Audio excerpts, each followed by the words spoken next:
we're going to talk about what to say at a booth. So you've got a booth set up and you want people to stop by and possibly purchase, but your main goal needs to be bookings and getting that information.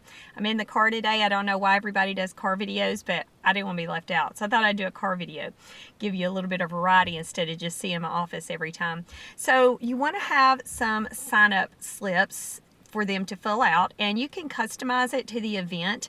Sometimes you may have just one sign-up form, but you can use a different sheet of paper for each event so that when you call them back, you remember which event, where you met them at. And also you want to keep it simple. Don't try to put everything on your table. You're not necessarily trying to sell that day. You're mainly trying to get the contacts. So you want your booth to be really inviting. So if you have maybe something that they can sample, have a drawing, and then they come over, you ask them if they'd like to register for your drawing or try one of the samples. And that's when you actually can have a conversation with them. You've got about 30 seconds while they're filling out their form or while they're doing their instant manicure. And so you just want to engage them in conversation a little bit. And one of the first things I like to ask them is, have you ever tried beauty control before?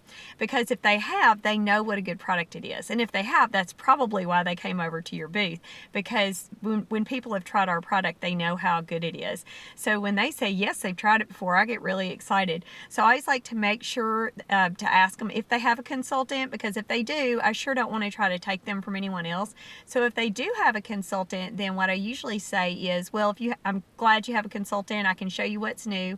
And if you see anything that you like, you can certainly follow up with your consultant to make a purchase.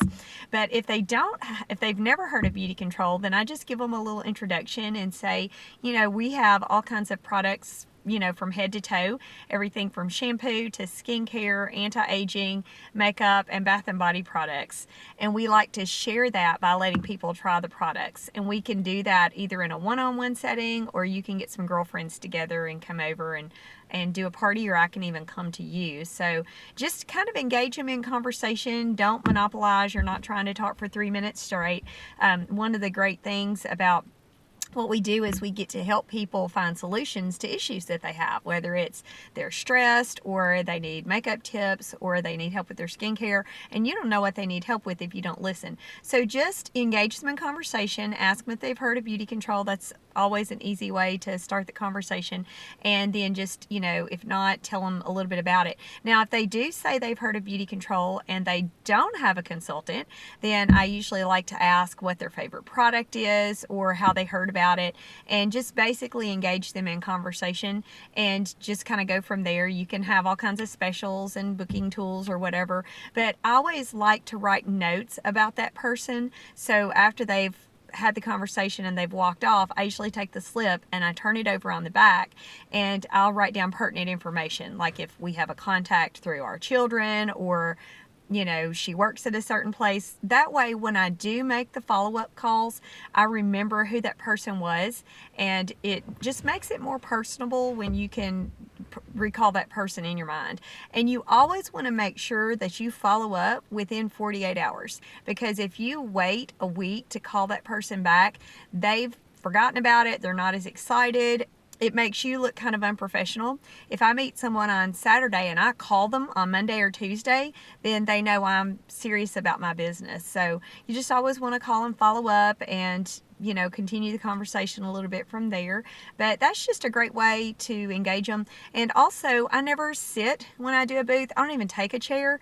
I always stand in front of my booth, because you seem a little bit more inviting that way, and just have something to draw them over, whether it's a prize wheel, a drawing, let them sample something, and then just engage them in conversation. Hey, would you like to try an instant manicure? Would you like to register for my drawing?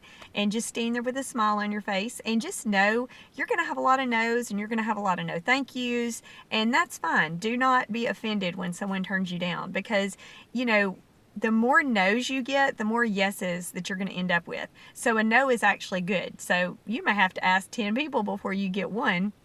And that's okay. It's just a numbers game. And remember, in beauty control, we play to win. We don't play not to lose. So if you're going to take your time to do a booth and to, take your time and your products and, expense, sometimes you have to rent those booths, then you want to make the most of it. So keep it simple, engage them in conversation, make sure you follow up, and hopefully you guys will have some great results with that. Thanks.